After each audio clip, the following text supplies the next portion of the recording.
Hoy, martes, como lo hacemos cada semana, vamos a informar sobre la situación de la pandemia y sobre el programa de vacunación que continúa en todo el país para protegernos, no confiarnos y estar siempre atentos. Vamos a informar y también a dar a conocer que siguen llegando dosis de vacunas, que tenemos suficientes vacunas afortunadamente para proteger a toda la población y cumplir con el compromiso de que en octubre queden vacunados todos los mexicanos mayores de 18 años. Ese es el compromiso, aún con una dosis para octubre. Vamos a darle la palabra al doctor Jorge Alcocer. Bueno, está llegando un vuelo a Toluca y es algo muy especial porque tiene que ver con una donación que hace el gobierno de Estados Unidos a México. Adelante, les escuchamos. Señor presidente, muy buenos días. Para informarle, estamos aquí con el encargado de la Embajada de Estados Unidos, John Kramer, quien viene en representación del gobierno de ese país. Acaba de aterrizar, como usted confirmó, un vuelo con 1.350.000 vacunas de Johnson & Johnson, que, como usted había acordado con el presidente Biden y con la vicepresidenta Harris, irán a la frontera norte de nuestro país para continuar allá con el programa de vacunación. Una muy buena noticia, como comentó el señor presidente. Aquí pueden ver las vacunas descargándose y se estarán hoy mismo enviando hacia el norte del país. Muy bien. Si quisiera tomar la palabra el representante del gobierno de Estados Unidos en México, el encargado de la embajada, si se lo comentas. Claro que sí, señor presidente. Bueno, buenos días, señor presidente. Es un gran placer para mí estar con ustedes hoy para marcar la llegada de estas vacunas tan importantes para México y también para los Estados Unidos. Muy contentos de participar en esto. Esto muestra la solidaridad y la gran relación que tenemos entre nuestros dos países y que nosotros somos pueblos. Muchas gracias. Pues agradecerle al presidente Biden, a la vicepresidenta Kamala Harris, por esta donación, este gesto solidario. Como se los informamos y aprovechamos para también darlo a conocer a todos los mexicanos, estas vacunas Johnson & Johnson, que son de una sola dosis, 1.350.000 dosis para 1.350.000 personas, se van a aplicar en los municipios de la frontera, en 39 municipios de la frontera del lado mexicano. Y como no van a ser suficientes, se está haciendo la solicitud para que nos envíen, se puedan adquirir otra cantidad igual de 1.350.000, con el propósito de vacunar a todos los que viven en la franja fronteriza. Esto es de Baja California, Sonora, Chihuahua, Coahuila, Nuevo León, Tamaulipas. Son 39 municipios. Y es vacunarlos completo de 18 años en adelante para lograr lo más pronto posible que al estar vacunados todos los que viven en la frontera podamos abrir por completo la frontera con Estados Unidos en beneficio de los dos pueblos, de los dos países. Si les parece, vamos a que el secretario de Relaciones Exteriores nos explique sobre este caso. Vamos a cambiar la agenda y empezamos con este asunto tan importante. Muchas gracias, señor presidente. Muy buen día. Sí, con todo gusto. La siguiente, por favor. Bueno, este es en donde estamos al día de hoy. Vamos a llegar muy pronto ya a las 50 millones de vacunas, de dosis de vacunas. Aquí está cada una de las que hemos recibido. Habría que agregar ya a partir de hoy Johnson & Johnson. Estos son los números. La que sigue, por favor. Aquí está. Con eso el portafolio de vacunas crece. En México, esta semana, esto es lo que estamos esperando, la que ya llegó ahora. Pfizer llega en 1.460.160, 1.090.000 de AstraZeneca. Esta es producto de la conversación que tuvo el presidente de la República, el licenciado López Obrador, con la vicepresidenta de los Estados Unidos, y si se remontan un poco más atrás, con el presidente Biden. Entonces, México, los Estados Unidos, ha recibido 2.7 millones de dosis de AstraZeneca y ahora 1.350.000 de Johnson & Johnson, que fue recientemente autorizada en México. Es de una sola dosis. La que sigue, por favor. Aquí están los encuentros que ha habido con los Estados Unidos, la reciente visita de la vicepresidenta, cada vez tenemos más cercanas relaciones. Ahí la vicepresidenta nos confirmó de este tema de las vacunas del día de hoy, y hoy tenemos también una visita del secretario de Seguridad Nacional, que es Alejandro Mayorkas, que lo invitamos, y hoy tenemos reunión de trabajo con ellos. La siguiente, por favor. También informarles que estos son los municipios las ciudades que van a incluirse en esta instrucción del presidente de la República. Con este 1.350.000 dosis se inicia este programa especial, que se va a detallar un poco más adelante, que es cubrir toda la frontera de México con Estados Unidos a las personas de 18 años o más, a todos los adultos.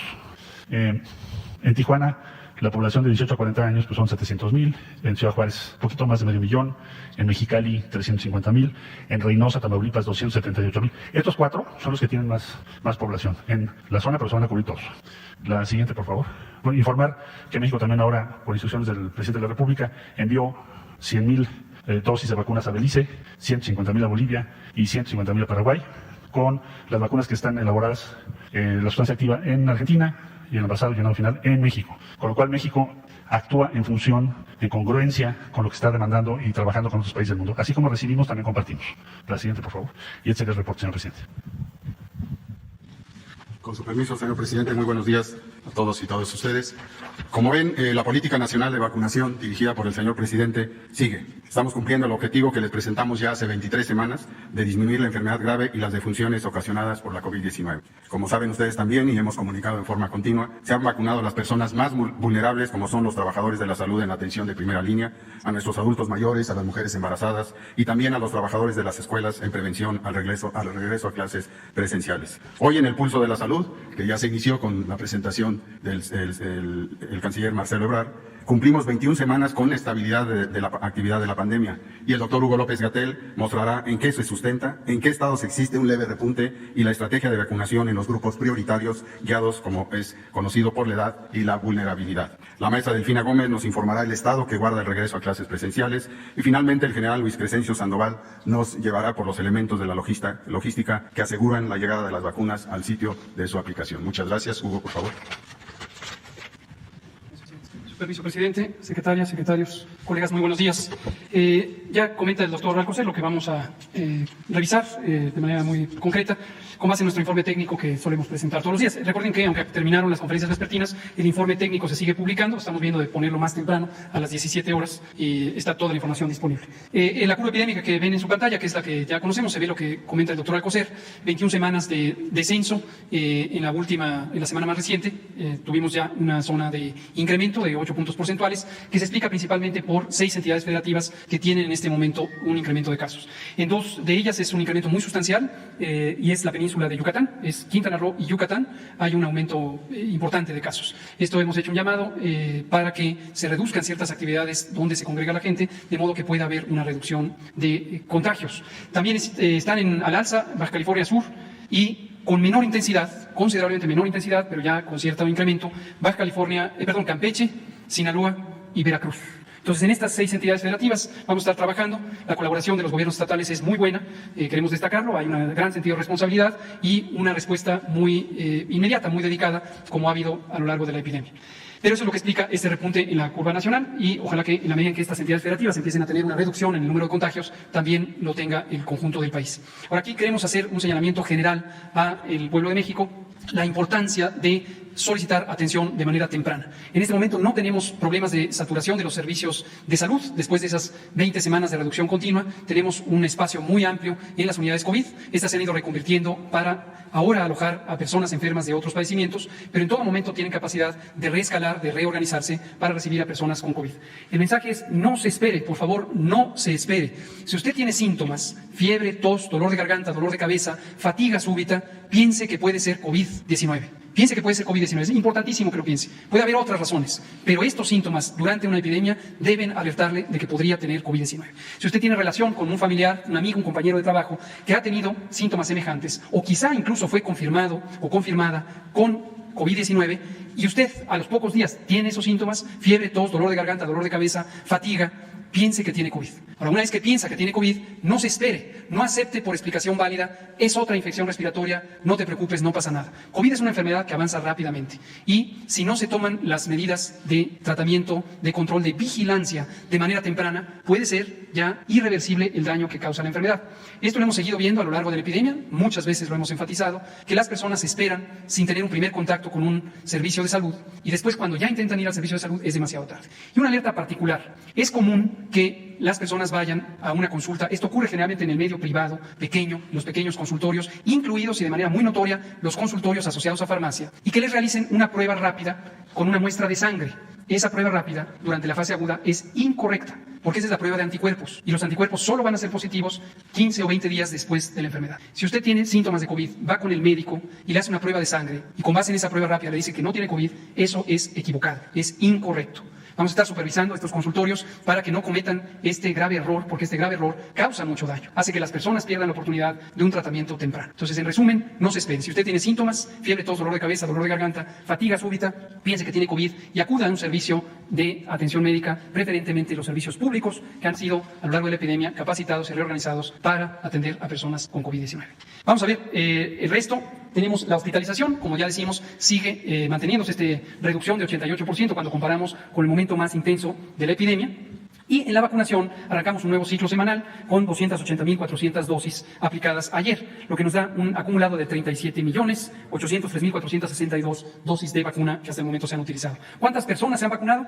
26.422.800 y corresponde a 57% esquemas ya completos, son más de 15 millones, y el restante 43% son esquemas nuevos. Principalmente está avanzando de manera acelerada en personas de 40 a 49 años de edad. Aquí vemos en la siguiente imagen el resumen de cada entidad federativa, la cobertura. A nivel del total del país, 30% ya tiene al menos una dosis de vacunación, 30% de las personas adultas de 18 años o más. Y ahí vemos el detalle de cada entidad federativa, cómo se ha logrado la cobertura. Hay territorios o estados, entidades federativas, donde la complejidad territorial hace un poco más difícil el avance rápido, y en donde hay zonas urbanas grandes, destacadamente en la Ciudad de México, podemos avanzar mucho más rápido con el modelo de los macro y megacentros. Finalmente, el acumulado es 46.256.655 dosis que hemos recibido, y vemos el calendario en donde tenemos, además de las 1.350.000 dosis que acabamos de recibir, en unas pocas horas recibiremos 290.160 dosis de Pfizer-BioNTech. A lo largo de la semana, aún por definir el día, 1.170.000 dosis que podrían también estar llegando. Lo último que comentamos con un mapa es lo que haremos con la vacunación en la frontera. En la frontera existen 39 municipios que están adyacentes, inmediatamente pegados a la frontera norte de México con Estados Unidos. Ya hemos abierto el registro de personas de 18 años y más de esa región exclusivamente, y esto ya nos ha permitido ir programando las vacunas. Estas vacunas, 1.350.000 de Johnson & Johnson que acaban de llegar, inmediatamente se van a la frontera. Ahorita lo explicará precisamente el general secretario Luis Crescencio Sandoval, y estaríamos en posibilidad de iniciar mañana mismo vacunando. Vamos a arrancar en Baja California y de ahí vamos a ir desplazándonos al resto de la frontera, toda la frontera, los 6 estados, los 39 municipios, y vamos a ir avanzando para dejar ya protegida a la población de esta región. Muchas gracias. Buenos días, señor presidente. Buenos días a todas y a todos ustedes. Vamos a dar informe en lo que se refiere a estados con regreso a clases, que en el momento tenemos precisamente un total de 15 escuelas que ya regresaron a clases de manera presencial. Recordemos que en el caso de Campeche se inició, pero finalmente decidió, con esa libertad que se tiene, de regresar a lo que es clase precisamente a distancia hasta llegar a semáforo amarillo para que pueda ser con comunidades de aprendizaje. En lo que se refiere a los estados con centros comunitarios, recordemos que teníamos 4, allá aumentaron a 6, en este caso aumenta Chihuahua y Sinaloa. Sinaloa pasa a amarillo, por eso se va a centro comunitario, y los demás se siguen manteniendo. Y en el caso de los estados que decidieron regresar hasta el próximo ciclo escolar, tenemos 11, recordemos que ahí estaba precisamente lo que era Chihuahua, y bueno, ya ahorita decide regresar como semáforo amarillo, decide regresar ya a lo que es centro comunitario. En la siguiente, por favor. En lo que se refiere a regreso a clases presenciales, tenemos un número de municipios de 762 municipios, con precisamente escuelas abiertas 27.885, ahí está desglosado por nivel, así como el número de trabajadores de la educación que se han presentado son 289.598, y el número de alumnos que precisamente también ya se presentaron es 1.678.076. En lo que se refiere a los centros comunitarios, que es precisamente los que también están trabajando, tenemos un total de escuelas de 154, con número de escuelas abiertas de 1.882, ahí están por nivel también, y la estimación que tenemos de trabajadores es de 7.608, con una presencia de alumnos de 52.253. En lo que se refiere a la cuestión de Ciudad de México, tenemos un total de lo que son 1.130 escuelas que han abierto. De esas 1.130 escuelas, 5 decidieron retornar nuevamente a lo que es la escuela a distancia, debido a que se presentaron precisamente casos de COVID en los pequeñitos, y decidieron precisamente regresar de las 1.130, regresan 5 a lo que es educación a distancia, por lo cual seguimos trabajando con 1.125 en la Ciudad de México. ¿Qué sería cuánto, señor presidente? Gracias. permiso, señor presidente, bien, para informar sobre el plan de distribución de las vacunas Pfizer. Estas fueron arribando aquí a la Ciudad de México el martes, miércoles y jueves de la semana pasada. Estas son las cantidades que hacen un total de 1.458.990 dosis de la vacuna Pfizer que arribaron. Esta vacuna se trasladó al Instituto Nacional de Cancerología. Ahí, durante esos mismos días, martes, miércoles y jueves, se reorganizaron de acuerdo a las cantidades que fueron asignadas a los respectivos estados. Y el día jueves se llevó a cabo la distribución a 6 estados que asistieron al INCAN a recibir la vacuna. Estos fueron Ciudad de México, Estado de México, Hidalgo, Puebla, Querétaro y Morelos. Y el día viernes hicimos la distribución vía aérea a través de 6 rutas llevadas a cabo con aeronaves de la Fuerza Aérea Mexicana para cubrir 19 estados. La ruta 1 se cubrió Sinaloa, Chihuahua, Baja California Sur, Baja California. La ruta 2, Aguascalientes, Nayarit, Colima y Michoacán. La ruta 3, Guerrero. La ruta 4, Tabasco, Chiapas y Oaxaca. La ruta 5, Veracruz, Yucatán y Quintana Roo. La ruta 6, San Luis, Potosí, Nuevo León, Coahuila y Zacatecas. Todas las rutas se les fue proporcionando seguridad con Guardia Nacional, con la Armada o con el Ejército Mexicano. Adelante, este es el resumen. El jueves y el viernes, 10 y 11 de junio, las dosis distribuidas, 489.060 vía terrestre, vía aérea, 958.230 para un total de 1.447.290. Se cubrieron 25 entidades federativas. Se materializaron 6 rutas con 29 escoltas de seguridad. Las rutas aéreas fueron 6, haciendo 26 operaciones con un total de casi 30 horas de vuelo de nuestros pilotos. El resumen de personal empleado en esta distribución fue 894 elementos, 87 vehículos y 6 aeronaves. Y sobre la vacuna Janssen, que se aplicará en la parte fronteriza, el día de hoy se hará la reorganización de esas vacunas para poderlas transportar vía aérea, si podemos el mismo día de hoy, y si no mañana temprano. Ahorita vamos a reunirnos para hacer el plan de distribución para poder empezar a la brevedad esta vacunación. Gracias, presidente. Buenos días, Shaila Rosefel, corresponsal del Grupo Gil, imparcial de Sonora de la Crónica de Mexicali y Frontera de Tijuana. Buenos días a todos. Presidente, pues hoy sabemos que estará aquí en Palacio Nacional el gobernador electo Alfonso Durazo con usted. ¿Cuál será el tema del encuentro y a qué hora será? ¿Se van a desayunar o cómo va a estar? El gobernador electo durante su campaña expuso la importancia de impulsar el puerto de Guaymas, el aeropuerto de la Ciudad de Obregón y el plan carretero. Preguntarle qué postura tiene sobre estos proyectos para Sonora. Bueno, vamos a seguir apoyando Sonora. Nos hemos coordinado muy bien con la gobernadora Claudia Pavlovich. Se avanzó en estos últimos años y ahora con el relevo institucional lo mismo. En efecto, voy a platicar con el gobernador electo Alfonso Durazo, creo que por la tarde, y vamos a tratar temas para el desarrollo de Sonora. Lo que tenemos como fundamental para el caso de Sonora, lo más prioritario, es el plan de justicia a los pueblos yaquis. Ahora con el cambio vamos a pedirle al nuevo gobernador que nos ayude. Esto no significa que no se haya tenido apoyo de la actual gobernadora, pero sí significa el que el nuevo gobernador nos siga apoyando, porque es algo fundamental. Los yaquis han sido los más sufridos de todas las etnias, de todas las culturas de México. Todos los pueblos originarios de México padecieron de la represión y hasta del exterminio, desde la invasión extranjera y durante el México independiente, y en especial durante el Porfiriato. Pero los más castigados, los más golpeados fueron los pueblos yaquis. En el Porfiriato fueron asesinados alrededor de 15,000 yaquis y deportados, arrancados de sus pueblos para ir a trabajar como esclavos al sureste, a Yucatán, a las haciendas enequeneras. Entonces hay una deuda histórica con los pueblos yaquis y vamos a saldar parte de esa deuda porque se está llevando a cabo un plan integral que tiene que ver con la tierra, con el agua y con el bienestar de los pueblos. Eso es lo que más nos interesa atender en el corto plazo, pero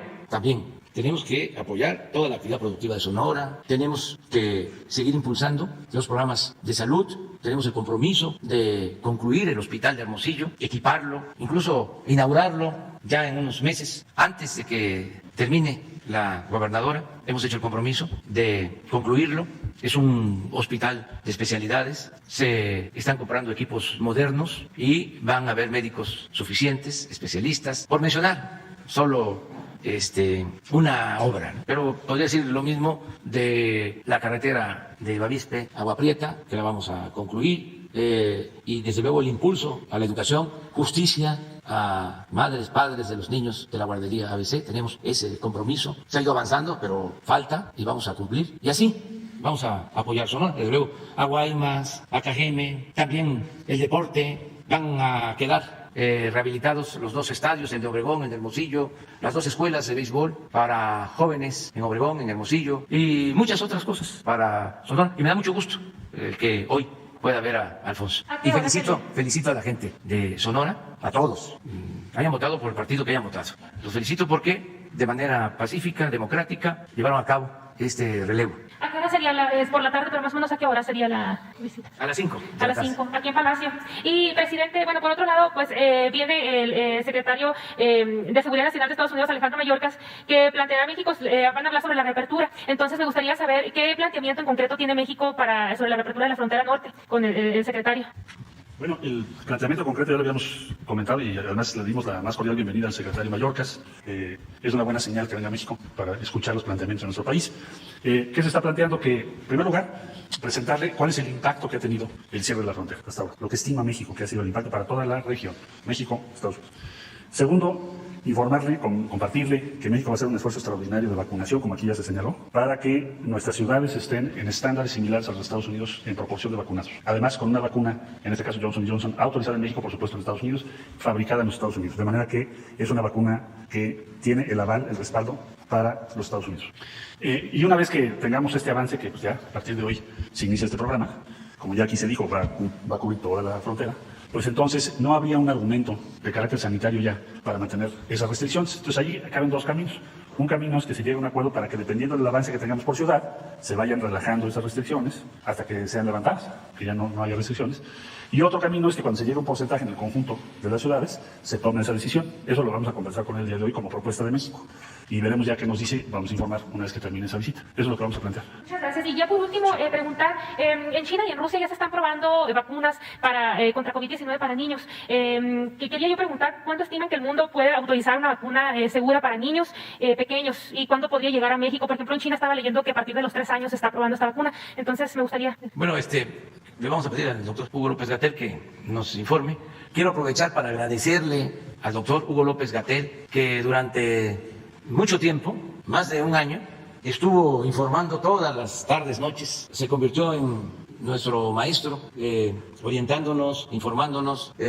Lo considero un profesional de primer orden, un hombre con conocimiento de su profesión, un destacado médico especialista, un hombre honesto, responsable, un ejemplo de servidor público. Le tocó a él enfrentar las situaciones más difíciles, la incomprensión de nuestros adversarios, resistió provocaciones de todo tipo y salió adelante. Estamos muy contentos con su trabajo, su desempeño para conducir todo este proceso y salir adelante, salvar vidas. Me pueden decir los adversarios que fallecieron muchos, sí, y nos duele y nos sentimos por eso tristes y siempre vamos a estar recordando a los que perdieron la vida por el COVID y desde luego abrazando a sus familiares. Pero hicimos todo, hemos hecho todo. Levantamos el sistema de salud del suelo. No habían camas, no habían equipos, no habían médicos, no habían enfermeras, no había nada. Y a pesar de lo fuerte que pegó la pandemia, nadie se quedó sin ser atendido. Todos fueron atendidos, todos tuvieron la posibilidad de estar en una cama de hospital. Y ahora todos los mexicanos van a tener garantizado su derecho a la salud y a la vacunación. Y son muy malas las comparaciones, pero ofreciendo disculpa a otros países, me gustaría en estos momentos decir cómo estamos con relación a fallecidos en el mundo. ¿Qué sitio tiene México? No es agradable para mí dar a conocer estos datos, pero los voy a dar a conocer porque es momento de informar. En los medios conservadores no hay estas comparaciones. No se sabe. Se piensa que, o mejor dicho, se difunde que aquí es donde tenemos el problema. Nada más. Y sí me gustaría que, antes de que contestar, siéntate, es el momento, porque ha habido mucha desinformación, mucha mala fe de medios convencionales, no de todos, pero sí, han sido tiempos de canallas, tiempos de sopilotes.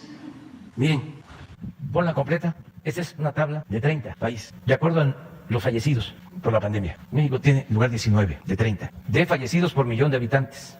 En América tenemos menos fallecidos que Perú, que Brasil, que Colombia, que Argentina y que Estados Unidos. Y con relación a otros países, lo mismo. Menos fallecidos que en Italia, que en el Reino Unido, que en otros países europeos. Pon la de vacunación, de favor. Tenemos el 9º lugar en vacunas disponibles. Entonces, se ha hecho un gran esfuerzo. No podemos cantar victoria. Tenemos que seguir cuidándonos porque es una enfermedad traicionera. Es un virus malo Pero afortunadamente, y ojalá, y esto se piense, se reflexione, los médicos, los que han llevado a cabo toda la estrategia para enfrentar la pandemia, han actuado muy bien, de manera profesional. ¿Cuándo se había informado cómo se ha hecho? ¿En qué país? ¿Por qué no reconocer eso? ¿En qué país del mundo se inició la información y la orientación al pueblo desde el inicio de la pandemia? Y todos los días, y de manera transparente, abierta, sin ocultar nada, soportando hasta agravios, majaderías. Entonces, sí, tenemos que darle su lugar y respetar, reconocer la labor de muchos médicos, de muchas enfermeras y también de los responsables de la conducción en el sector salud.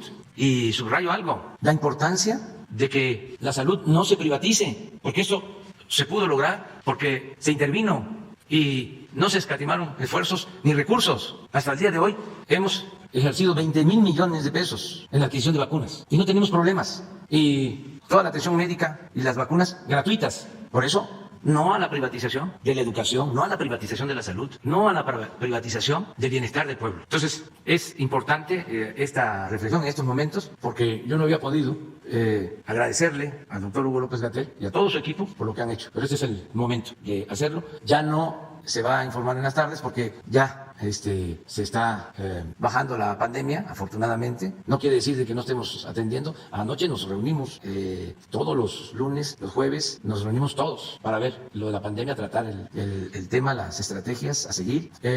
Todas las mañanas en la reunión de seguridad participan los responsables del plan de vacunación, los que tienen que ver con la pandemia, todas las mañanas, desde hace muchísimo tiempo, van a seguir participando y solo los martes vamos a informar cómo vamos.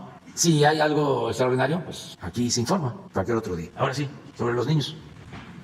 Muchas gracias, presidente. Gracias por sus palabras, pero sobre todo quisiera decir públicamente, como lo dije el viernes al cerrar las conferencias, gracias por su apoyo, porque su apoyo para poder tener la conducción de la epidemia con bases científicas, con una base rigurosa, y el apoyo para compartir información en tiempo real, de manera abierta, cuando eran buenas noticias buenas, cuando no eran buenas noticias, también compartirla de esa manera.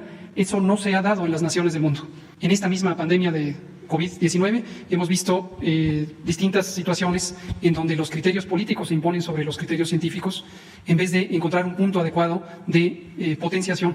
Y lo que quiero compartir aquí, aprovechando el agradecimiento que le hago al presidente por su apoyo, es que en todo momento la conducción de la epidemia ha estado acompañada por la voluntad del jefe de la nación de que las cosas se hagan bien, que se hagan con evidencia científica, pero además con la perspectiva del bienestar social. Y esto lo dijimos muchas veces aquí en la conferencia de la tarde de los pulsos de la salud.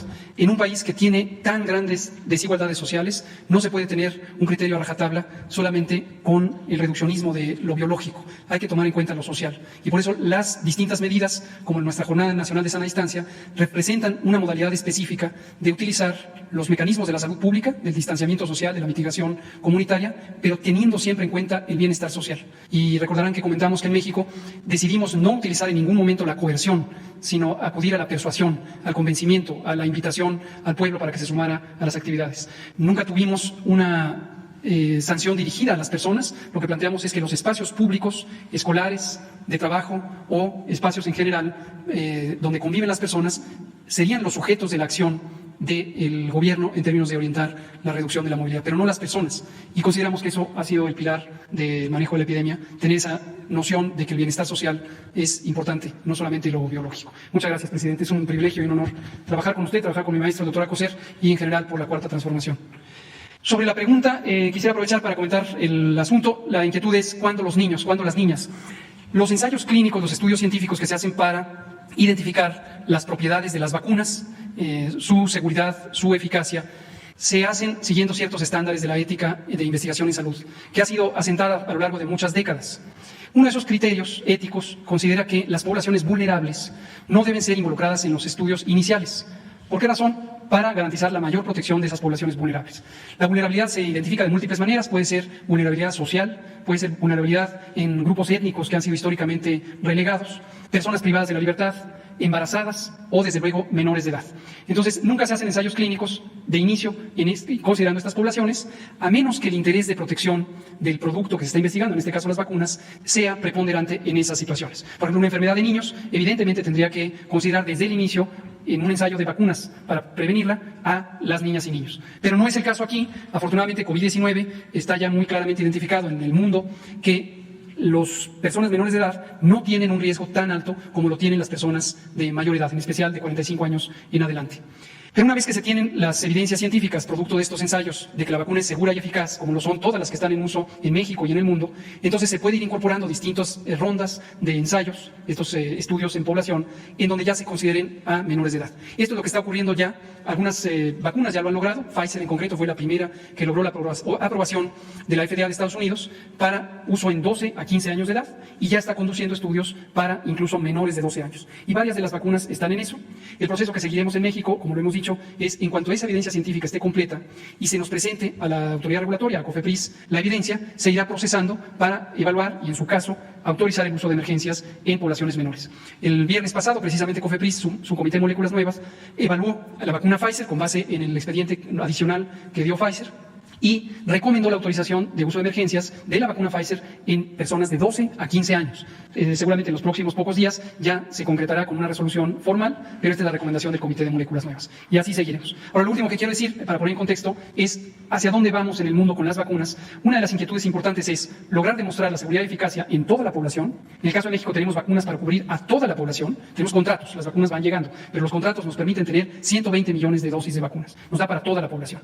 Y lo segundo es una situación cambiante, que son las variantes de interés, variantes de preocupación, las mutaciones genéticas del virus SARS-CoV-2, que en su momento es importante que las vacunas existentes demuestren que también son competentes para inducir inmunidad hacia la enfermedad causada por estas variantes. Y hasta el momento las noticias son muy alentadoras de los distintos experimentos que se han hecho con varias vacunas, Pfizer, AstraZeneca, también ya Sputnik, muestran que también las vacunas chinas, que existe eficacia para la enfermedad causada por las variantes. Gracias, presidente.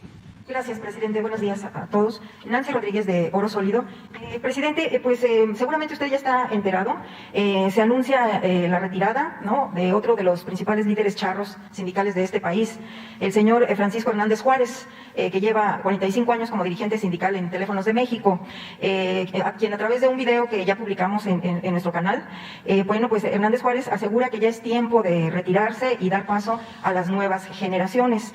Pero según los estatutos, presidente, quedaría el secretario o la secretaria del Interior y pues resulta que es su sobrina. Entonces, pues los trabajadores además pues no le creen que se va a ir, piensan que es así como una cortina de humo y pues están pidiendo si usted podría respaldarlos, ya sea con alguna comisión para revisar esta situación y sobre todo, bueno, pues también está en negociación lo de que ofrece la empresa cambiar sus jubilaciones por acciones de Teléfonos de México. Los trabajadores en su mayoría pues están renuentes, no quieren que se les pague con acciones. Entonces, están pidiendo, presidente, si habría la posibilidad de reunirse con alguna comisión que usted nombrara, porque pues no han podido hablar con la secretaria del Trabajo y pues sí les preocupa. Y sobre todo, bueno, pues están solicitando también pues alguna auditoría, porque pues estamos hablando de 60,000 trabajadores y pues este señor permaneció 45 años. Bueno, todavía está ahí. Entonces, pues si habría esa posibilidad, presidente, en este tema, es el primer asunto que le quiero comentar. Bueno, es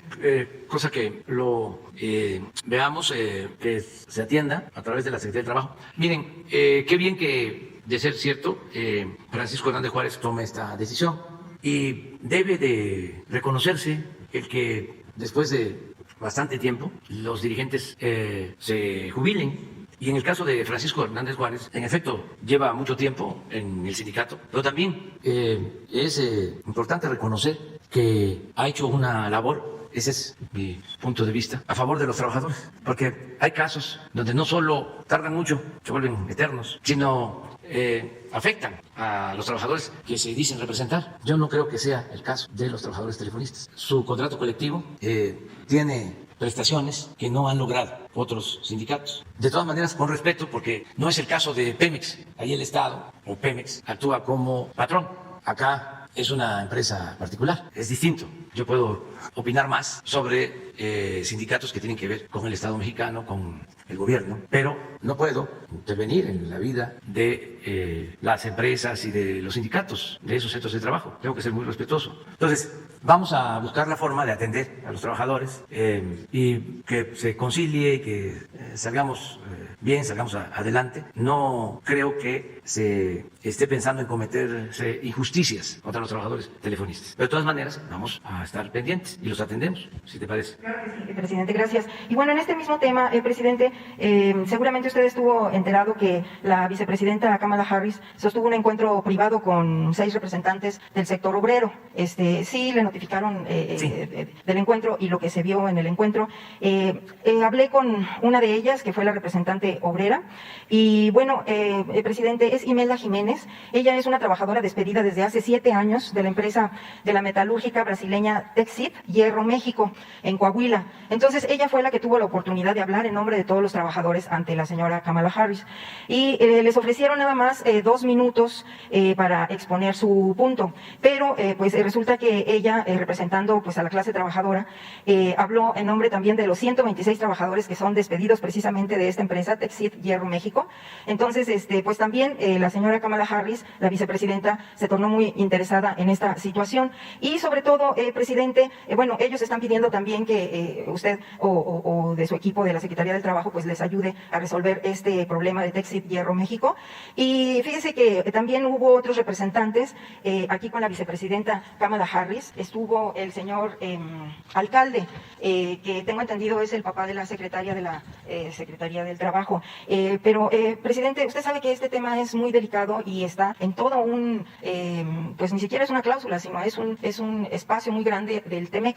Entonces, en los 2 minutos que tuvieron, el señor Arturo Alcalde le comunicó a la vicepresidenta que los trabajadores no querían sindicalizarse porque no querían que les quitaran su dinero y que no confiaban en los sindicatos. Entonces, Imelda, la trabajadora, pues obviamente delante de la vicepresidenta lo desmintió, dijo que no, que era mentira, que los trabajadores, claro que querían sindicalizarse, pero que no querían sindicalizarse a través de estos sindicatos charros, así me dijo ella, porque hablé con ella personalmente, directamente de la CTM. En el caso de su empresa lo maneja el que fuera senador Tereso, de nombre Tereso, ahorita no tengo el apellido aquí. Entonces, presidente, a mí sí me preocupó esta imagen que la vicepresidenta tomó, no sé en calidad de qué habrá ido, porque no me supieron decir si fue como abogado laborista o empresarial, no sabemos.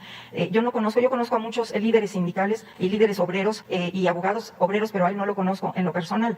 Entonces, me dice Imelda Jiménez que la vicepresidenta quiso platicar con ella más tiempo, porque también le comentó que cómo se había sentido ella con los cursos de capacitación con los sindicatos norteamericanos. Entonces, lo cual me hizo revelar que ya han tenido contacto con sindicatos norteamericanos.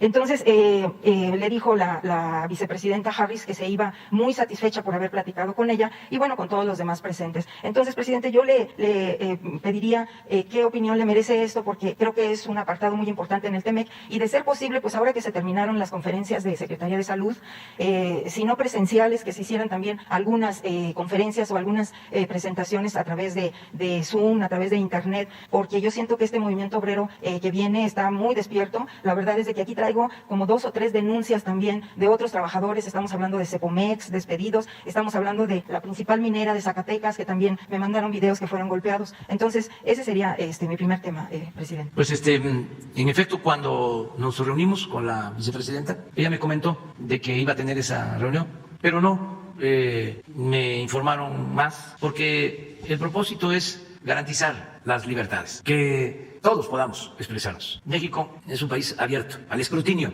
mundial. No tenemos nada que ocultar, nada, absolutamente. Entonces, hasta ahora me estoy enterando de que participó esta compañera Imelda y de que participó el abogado alcalde. Pero, en general, la visita de la vicepresidenta fue muy productiva, muy buena. Y vamos a continuar así. Y, en efecto, es un tema que a ellos les importa mucho y también a nosotros. Coincidimos. Por eso, si desean participar en una reunión con dirigentes sindicales, nosotros no nos oponemos en nada. Hay libertades. Y no solo en el caso del gobierno de Estados Unidos, en cualquier caso de otros gobiernos. Porque lo que queremos es que haya justicia laboral, que haya democracia en los sindicatos, que mejoren los salarios. O sea, hay coincidencias plenas. Y la verdad, llevamos buenas relaciones con los dirigentes sindicales de todas las facciones. Y están haciendo un esfuerzo para lograr la democratización de los sindicatos, que lo reconozco. Nos han ayudado en reformas importantes como la disminución del cobro de comisiones en Afores, la eliminación de la subcontratación, los aumentos al salario y otras prestaciones. Llevamos muy buena relación con el sector obrero del país y vamos a seguir así. Y a mí como periodista, presidente, sí me interesaría mucho. Yo no sabía que había este intercambio con Estados Unidos, con los sindicatos. Incluso estuve conversando con ella acerca de esto y bueno, pues obviamente es otra experiencia que se puede transmitir a los demás sindicatos y también, bueno, pues que piden que les apoyen en resolver su huelga y sus despidos, ¿no? Sí, vamos a tomarlo en consideración y para que se atienda. Ayer, por ejemplo, me informaron de una decisión que tomaron para reabrir la mina de Cozalá, en Sinaloa. Se está llegando ya a un acuerdo, se va avanzando y así estamos atendiendo todo el tiempo estos problemas y buscamos resolverlos. Cuando hablo de no cerrarle la puerta a nadie, y estoy refiriéndome a extranjeros, ¿sí?, o a dirigentes sindicales del extranjero, o a legisladores del extranjero, o a funcionarios del extranjero, pues es lo mismo y un poco más en el caso de los mexicanos. O sea que pueden salir libremente del país. Primero, caminar con libertad por México, pero también salir del país. Y hablo de este tema porque ayer se dio a conocer de que se le negó un pasaporte o varios pasaportes a una comisión de indígenas zapatistas que van a Europa. Hoy en la mañana me enteré sobre esto y ya le di instrucciones al secretario de Relaciones Exteriores para que se revise por qué no se les entregaron los pasaportes y que de inmediato se atienda y que no se limite a nadie, mucho menos a nuestros hermanos, compañeros indígenas, para poder salir del país. Hoy mismo vamos a aclarar esta situación, pero independientemente de lo que haya sucedido, si se cometió un error, se va a resolver para que tengan la posibilidad de viajar sin ningún problema y se les ayude, se les facilite, porque nosotros no somos autoritarios, no somos antidemocráticos, somos respetuosos de las libertades para todos. Y, presidente, en otro segundo tema, ya ve que también en Perú fueron elecciones. Entonces, yo nada más quiero presentarle estos informes. Por ejemplo, dice, votos en el extranjero podrían definir contienda en Perú. Dice, los peruanos votan en el extranjero en polarizada segunda vuelta. Dice, ciudad, sierra y voto del exterior, las claves del recuento electoral más reñido de Perú. Dice, participación de peruanos en el extranjero incrementó 26% a 39% para la segunda vuelta. Presidente, en Perú se tiene una población aproximada de 35 millones de habitantes y se participaron 1 millón de peruanos en el extranjero. Aquí en México, por ejemplo, en su elección del 2018 fueron nada más 180,000 y ahora en estas elecciones yo le mostré que fueron nada más 25,000 de Estados Unidos, nada más. Entonces, presidente, aquí también lo están viendo los hermanos en Estados Unidos, que es un derecho constitucional. Entonces, fíjese, presidente, que ya me están enviando la demanda de juicio para la protección de los derechos político-electorales del ciudadano, porque pues obviamente no se les ha garantizado este derecho. El productor Alejandro González Iñárritu también demandó al INE porque no le permitieron renovar su credencial del INE y entonces también presentó esta misma denuncia. Esta es la primera que me mandaron, pero ya me han mandado varias. Entonces, también esto, presidente, que es importante porque ellos quieren participar en la consulta para enjuiciar a los expresidentes, también quieren participar en la revocación de mandato del año que entra y sobre todo que les interesa muchísimo el cambio aquí en México. Incluso aquí le voy a dejar una carta de un hermano ya de Estados Unidos, de Arlington, donde narra los padecimientos de inseguridad de su familia allá en Teocaltiche, Jalisco. Él se llama Eder Suárez. Entonces, y también, pues ya aprovechando que está aquí el canciller, preguntarle cómo va lo del cambio de del personal de los consulados, que en el 2016, presidente, Estados Unidos nada más les concedió una visa a los trabajadores consulares por 5 años. Entonces, ahora en agosto se vence, todas esas visas son como 2,000 y obviamente hay algunos que ya han estado dando declaraciones, incluso en el periódico El Universal, donde le echan la culpa a usted, que dicen que usted los despidió y que los están echando para afuera, ¿no? No son los trabajadores, eso es El Universal seguramente. Es lo que le quería comentar. Pero ese es otro asunto. Bueno, pero sí hay una información sobre eso que sería importante que la dé a conocer más. Sí, y nada más le voy a comentar que precisamente tiene usted razón, el cónsul de Nueva York es consejero del periódico El Universal. Sí. Sí, señor presidente, con su permiso. Efectivamente hemos llegado y vamos a ver los detalles, hemos llegado después de una muy larga negociación, ya con esta administración, a un acuerdo relativo a los prestadores de servicios profesionales independientes, que es a quienes se refiere la compañera en su pregunta. Entonces, en 2016 estableció el gobierno de los Estados Unidos una serie de medidas para restringir a 5 años la permanencia de los prestadores de servicios profesionales en Estados Unidos como titulares de visas A2. Esto es muy importante porque es toda la red consular de México. Recordar que tenemos 50 consulados. Bueno, pues desde que inició este gobierno nos dio la instrucción el señor presidente de que buscáramos que esto se modificara. Es decir, se daba un plazo para la visa y después ya no te la querían renovar, en síntesis. Entonces tenías una situación muy difícil. Entonces llegó el acuerdo, después de una negociación con el Departamento de Estado, para que haya una extensión del plazo para 416 de un total de 444 casos que presentamos. Entonces considero que es una buena solución. Tenemos que cumplir algunos requisitos, pero lo que va a suceder, podremos extender la contratación de los profesionales entre 1 y 5 años. Eso es lo que acordamos con Estados Unidos y lo que vamos a hacer operativo. En ello debo reconocer, participó de manera muy importante nuestro embajador en Washington, Esteban Motsuma, quien ha estado en todas las negociaciones, así como el equipo que encabeza Roberto Velasco acá en la Secretaría y su servidor. Entonces ya logramos, eso es un gran logro para México. Todo lo que se decía es que eso no se iba a lograr, que era imposible, que ya se logró, que persevera alcanza. Sí, nos dieron posibilidad de renovar entre 1 y 5 años, dependiendo de cada caso. Sí. Fíjate, te llevaste la nota, porque eso es muy importante para muchos que estaban en espera y se hizo un buen trabajo, una buena negociación diplomática para que se amplíen estas visas. Muy bien. Sara, que nos quedamos pendientes, Sara y Agustín Chávez. Gracias, presidente. Buenos días. Preguntarle, en primer término, sobre las reformas que comentaron los empresarios que va a enviar al Congreso, ¿cuándo las enviaría? Ellos dijeron que va a enviar una reforma electoral, también la reforma eléctrica y lo que tiene que ver con la Guardia Nacional para que pase a formar parte de la Secretaría de la Defensa. Bueno, sí hablamos de eso. Es importante aclarar que no van a haber reformas promovidas por el Ejecutivo para aumentar impuestos, porque ayer se habló de una reforma fiscal y antes, cuando se hablaba de reforma fiscal, eran aumentos de impuestos. La llamada reforma fiscal del gobierno anterior fue aumentos de impuestos. Entonces, que no se vaya a confundir nadie, no hay aumentos de impuestos. No hay aumentos, en términos reales, de los precios de los combustibles. O sea, no hay gasolinazos, ni en el corto, ni en el mediano, ni en el largo plazo. En todo el sexenio no hay aumentos de impuestos. No hay aumentos en el precio de las gasolinas, del diésel, del gas y de la luz, para que se tenga esto presente. Las reformas que vamos a promover básicamente son 3. Y en su momento, porque ya las principales reformas constitucionales fueron aprobadas. Destaco una que me siento muy contento de su aprobación: el que se haya elevado a rango constitucional el derecho a la pensión de adultos mayores, de niñas, de niños con discapacidad, el derecho de estudiantes pobres a recibir una beca y el derecho a la atención médica y a los medicamentos gratuitos. Esa es una gran reforma que ya se aprobó, aún en contra de un partido conservador, de esos que no quieren a los pobres, que no le tienen amor al pueblo. Pero, de todas maneras, se aprobó esa reforma. Otras, también importantes, el que sea delito grave la corrupción, que no lo era. Otras importantes, la revocación del mandato, para que haya democracia participativa. Otra importante, que falta solo la ley reglamentaria, pero ya está aprobada, es una reforma constitucional, el que el presidente pueda ser juzgado en funciones como cualquier otro ciudadano, por cualquier delito, que ya no tenga fuero. Entonces ya las reformas principales a la Constitución ya se aprobaron. Voy a mencionar otra que es clave.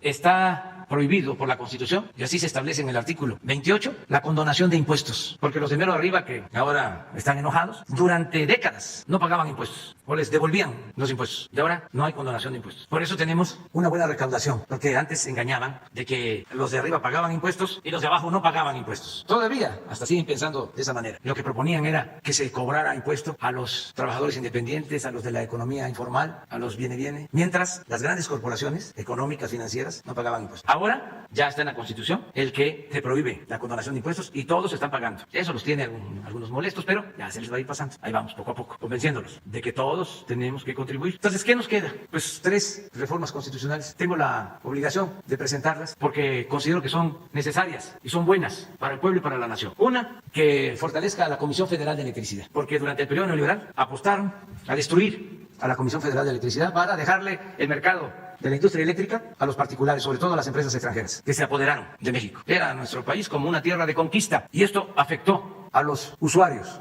a los consumidores, al pueblo, porque aumentaban y aumentaban los precios de la luz, mientras se les daban subsidios a las empresas particulares. Tan abusaron que una empresa española, Iberdrola, se atrevió a ofendernos a los mexicanos, contratando como empleado al expresidente Calderón, también a la que había estado de secretaria de Energía, se la llevó a trabajar a la empresa. Entonces, necesitamos una reforma para que no paguen más por la luz los usuarios domésticos, los pobres, los integrantes de clase media, que las grandes corporaciones, porque así está ahora. Las tarifas más bajas las pagan los de arriba, porque si es una reforma a la Constitución con ese propósito. No es para que desaparezcan, lo aclaro, estas empresas particulares, no, van a continuar, pero vamos a poner orden para que el 54% del mercado corresponda a la Comisión Federal de Electricidad y el 46% a particulares. Porque ahora, como está la ley, por la reforma a la Constitución que hicieron el gobierno pasado, aunque tenga capacidad de generación la Comisión Federal de Electricidad, no se le permite subir energía eléctrica a la red.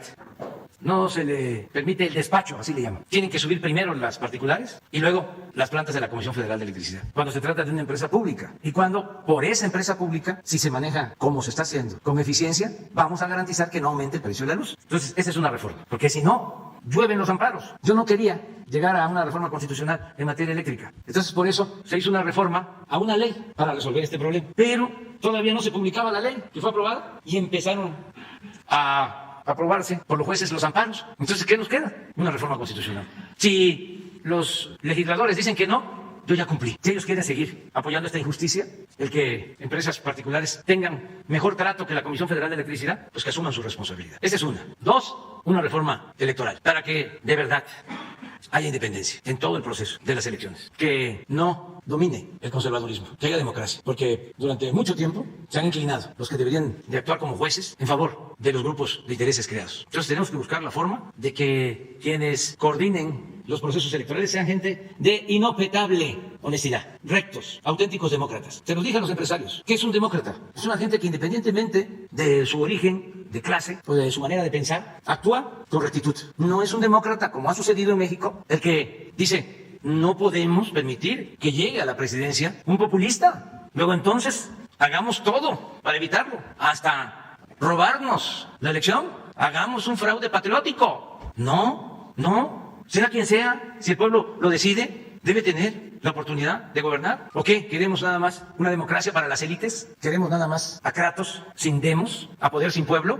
Reforma en lo electoral. Otra cosa, los costos. No es posible que se destinen 20,000 millones de pesos a las elecciones, para partidos y para el INE y el tribunal. No está el país para eso. Son las elecciones más caras del mundo. A bajar de esos costos. Necesitamos los recursos para el desarrollo, para el bienestar del pueblo. Otra cuestión, ¿para qué tantos diputados? ¿Por qué nada más? ¿Por qué no nada más se quedan los de mayoría? ¿Por qué no se quitan los 200 plurinominales? Pero esto no solo en la Cámara de Diputados, también en la de Senadores. Vamos a reformar la ley, la Constitución, para que haya democracia plena. También, si no quieren los legisladores, como decía Juárez, nada por la fuerza, todo por la razón y el derecho. Y lo tercero... En este tema electoral, antes de que pase el otro, ¿pasaría aquí la renovación del actual Instituto Nacional Electoral? Sí, o sea, ¿se crearía otro instituto? Sí, ya sea el mismo, pero verdaderamente independiente. ¿Con qué elementos se garantizaría esa independencia? Vamos a analizar, porque ahora no es así. Resulta que son los partidos los que nombran. 3, un partido de los de antes, y 3, otro partido de los de antes, y se reparten. Y así está el Tribunal Electoral. Entonces tenemos que buscar la forma de que de verdad sean ciudadanos honestos y demócratas, que no estén controlados por el Ejecutivo, por el presidente, pero tampoco por los grupos de intereses creados, que no los controle la oligarquía, que no los controle el conservadurismo, que dependan básicamente del pueblo, que el amo de estos representantes sea el pueblo, sean los ciudadanos, y que actúen de manera recta, con imparcialidad. Porque, ¿qué es eso? Que un consejero escriba un libro en contra del populismo, que ni siquiera saben qué es, pero es una etiqueta, un señalamiento, un estigma. ¿Cómo un juez va a hablar así? ¿Por qué no actúa con discreción? Y muchas otras cosas. Entonces, esa es la segunda. Y la tercera, la Guardia Nacional. Que no quiero que suceda lo que pasó con la Policía Federal, que se integró y se echó a perder. Bueno, al grado que está preso el que fue secretario de Seguridad Pública en el gobierno de Felipe Calderón. Y además, esa policía no cumplió, no actuó con profesionalismo, además nunca tuvo el apoyo que necesitaba. Los elementos tenían que acampar, ir a vivir en hoteles, en situaciones lamentables, que nunca se preocuparon, ¿no? Manejaban muchísimo dinero, con poca transparencia, porque consideraban el presupuesto como un asunto de seguridad nacional y no informaban. Bueno, vean el caso de los reclusorios y así muchos otros casos. Entonces, no queremos eso. Queremos que la Guardia Nacional se siga consolidando, pero no queremos que pase después a Gobernación o a cualquier otra institución y en 6 años esté echada a perder. No, por eso voy a proponer en su momento que forme parte de la Secretaría de la Defensa Nacional. Como existe la Fuerza Aérea de la Defensa, una rama, porque también no quiero quedarme con la responsabilidad de no haber propuesto las cosas que considero convienen al país. Entonces, también aclarar por tiempo. porque ya dije que la mayoría de las reformas constitucionales ya se hicieron. Entonces, primero nos interesa la eléctrica, en ese orden. A lo mejor para este año se alcanza, si no, para principios del próximo, pero ojalá y podamos resolverlo este año. El año que viene, la electoral, y en el 23, ya una vez que acreditemos muy bien el funcionamiento de la Guardia Nacional, hacer el planteamiento que estoy comentándoles a ustedes. Entonces, es para debatirlo, como tiene que ser, para que se conozca en su momento. Voy a elaborar las iniciativas con toda la argumentación. Aprovecho también para decir que voy a estar pendiente del resultado de la consulta en la Corte, que yo no puedo votar ahí, no me corresponde. No es como antes, que el presidente era el que decidía. Ahora no, aunque nuestros adversarios digan lo contrario. Pero sí, decir que es una oportunidad histórica que tiene el Poder Judicial para renovarse. Que si dejan pasar la oportunidad, va a ser muy difícil que ese poder se limpie de corrupción. Todos tenemos que ayudar a purificar la vida pública de México. Todos. Y que no se nos olvide, El principal problema de México fue, durante mucho tiempo, la corrupción. Eso es lo que dio al traste con todo. Pero eso a veces me sorprende, que hay quienes están en su derecho, lo aclaro, pero hay quienes quisieran que regresara la corrupción, que regresara el régimen de corrupción. Es una especie de añoranza, ¿no? O desinformación, o masoquismo, o también buscar imitar a los corruptos, tratar de ser como ellos. Pero sí, el cáncer que ha destruido a México, peor que el COVID, la peste, la malaria que hemos padecido, ha sido la corrupción. Por eso podemos, estoy contentísimo, sigue el pañuelito blanco, nada de corrupción, cero corrupción. Presidente, preguntarle, ¿alguno de los ministros que usted propuso podría llevar a cabo esta reforma al Poder Judicial? No, porque el ministro Saldívar es el que reúne las condiciones. Y repito, son importantes las instituciones, pero son fundamentales. El alma de las instituciones son los buenos servidores públicos, mujeres u hombres. Es que cualquier secretaría, cualquier institución, pues es importante. El asunto es quiénes están a cargo de las instituciones. Imagínense la importancia que tiene la institución presidencial, lo que le ayudó a México tener como presidente en su momento a Benito Juárez, lo que le ayudó a México tener en su momento como presidente a Francisco I. Madero, el apóstol de la democracia, lo que le ayudó a México tener en su momento como presidente al general Lázaro Cárdenas. Pero pueden haber otros más, pero no muchos. Entonces, las instituciones son importantes, pero los que las conducen, dirigen, son esenciales. Entonces, se está dando ese cambio. ¿Y por qué los pongo? Porque también no me quiero quedar con un remordimiento de conciencia. Decir, ¿por qué no lo dije? Porque se va a enojar Cosío, el conservador, o se van a enojar los del Reforma, o se van a enojar los del Universal. No, ellos pues piensan de esa manera, porque somos distintos, son dos proyectos distintos, contrapuestos. Entonces, ¿qué voy a estar yo tomando las recomendaciones de Cosío, que sé que es un conservador, que cuando estuvo en la Corte guardó silencio en todo, cuando se cometieron atrocidades? Bueno, cuando saquearon al país, como nunca. Nada más un ejemplo. Buscábamos de la Corte que se consultara al pueblo para las llamadas reformas estructurales. No, el pueblo no. Y así, muchas cosas, avalando todo lo que perjudicaba al pueblo y beneficiaba a las minorías. Por eso les molestó que dije ayer que eran jueces que defendían el dinero.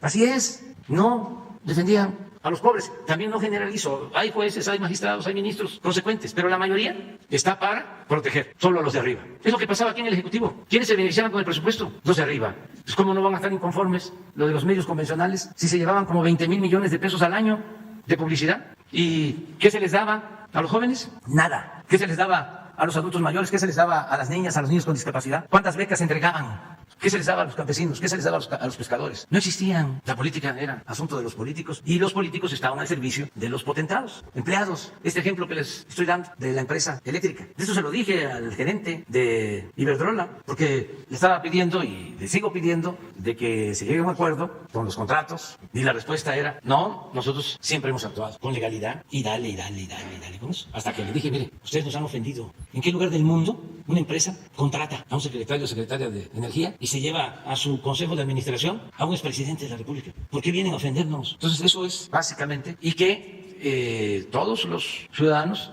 participemos y sigamos adelante. Ya estuvo la mañanera porque... Quería preguntar al canciller sobre la visita de Mallorca. Y luego viene la vacuna.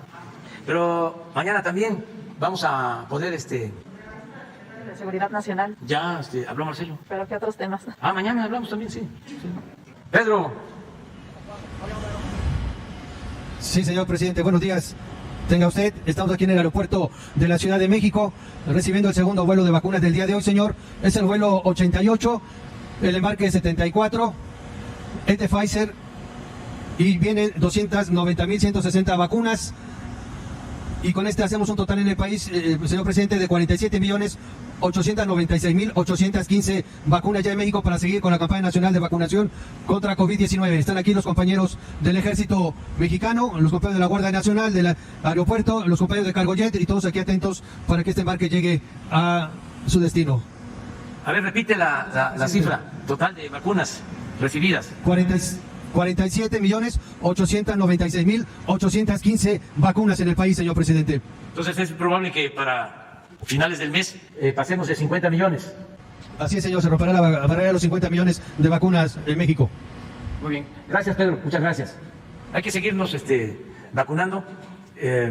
Yo voy por mi segunda dosis aquí, para que no dejemos de vacunarnos. Miren, una experiencia que comparto, ya lo dije, pero es importante reiterarlo. Lo comentó también el doctor Hugo. Aun cuando está la pandemia, vamos a decir, a la baja, que son pocos los contagios, no debemos confiarnos. Y una enseñanza de esta terrible pandemia es que para enfrentarla, lo que ayuda mucho es acudir pronto al médico, al hospital, y pronto hacernos la placa en pulmones. Pero pronto es a las 24 horas, a las 48, máximo a las 72 horas. De eso depende mucho, porque a partir de ahí debe de iniciar el tratamiento. Si pasa más tiempo, una semana, 10 días, ya es muy difícil contrarrestar la enfermedad. Invade. Yo les decía, me empecé a sentir mal un sábado en la noche y el domingo por la tarde fui al hospital militar, me hacen la placa y ya tenía manchitas en los pulmones. Me acababan de hacer la prueba, en una salí negativo, en otra positivo. ¿Qué me ayudó? Que se detectó temprano y ese mismo día empecé a ver cómo me iban a tratar y al día siguiente ya estaban tratándome. Toma el medicamento que funciona, que me gustaría que se diera a conocer, no solo un medicamento, sino varios. Sí, en mi caso, con otra. ¿Cuál fue la otra? Sí, fueron 2 a la avena, 5 días. Entonces, ¿qué pasó con amigos queridísimos y con mucha gente? No quería ir al hospital, no querían ir. Entonces, ya cuando se les convenció, ya era tarde. Entonces, no hagamos eso. Estemos pendientes, muy pendientes todos. Esto al principio, pues, no lo sabíamos, como se sabe ahora, de modo que hay que cuidarnos, estar pendientes y vacunarnos. Hay países en donde les está costando trabajo el que la gente se vacune. En México, afortunadamente, la mayoría se está vacunando. Son muy pocos los que no quieren vacunarse y son libres y pueden hacerlo porque es voluntario, no es por la fuerza. Pero lo mejor es vacunarnos. ¿Cómo me van a vacunar a mí? Yo les presento, él es el doctor Santana. Él es uno de los médicos que me atendió cuando me dio el COVID.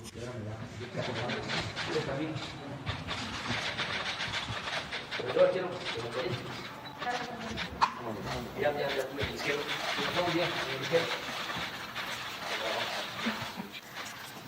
Buenos días, señor presidente. Me presento nuevamente con usted. Soy la teniente enfermera Miriam. Le muestro su jeringa con la que va a ser vacunado y le muestro la vacuna del laboratorio AstraZeneca. Antes de aplicarla vamos a realizar, como ya es protocolo, algunas preguntas. ¿Presentó usted alguna reacción con su primera dosis? Casi no. Nada, prácticamente. El primer día nada, al día siguiente un poquito de irritación, pero nada más. ¿Ha presentado usted fiebre o algún otro síntoma de COVID en las últimas 24 horas? Okay. ¿Alérgico a algún medicamento? No. Vamos a aplicar su vacuna. El procedimiento es exactamente igual que con su primera dosis. Un poquito azul, permiso.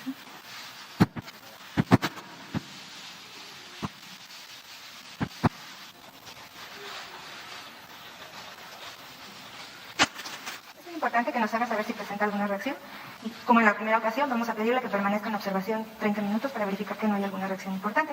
Le entrego su cartilla de vacunación, en donde ya se encuentra el registro de su segunda dosis, y con esto queda completado su esquema de vacunación contra COVID-19. Muchas gracias. Gracias por la atención.